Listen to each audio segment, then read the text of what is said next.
My dear students, నేను ఈ స్లైడ్స్లో అనోవా table 1, అనోవా 2 table 2 చూపిస్తున్నాను.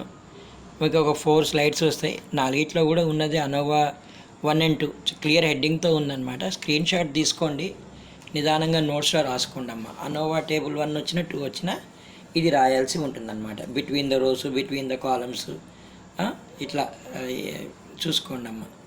దీని తర్వాత ఇంకో స్లైడ్ వస్తుందమ్మా. దాంట్లో కూడా మీకు ఏంటంటే అనోవా టేబులే మీకు కూడా కనిపిస్తుంది. మళ్ళీ చూడండి అమ్మ ఇప్పుడు ఒకసారి.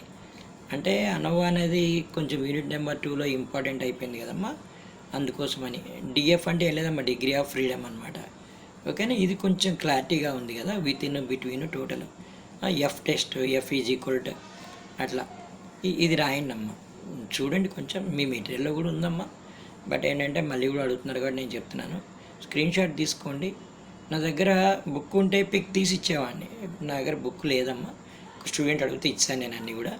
తర్వాత మెజర్మెంటు, స్కేలింగ్లో కంపల్సరీ లాంగ్ ఆన్సర్ వచ్చిందమ్మా.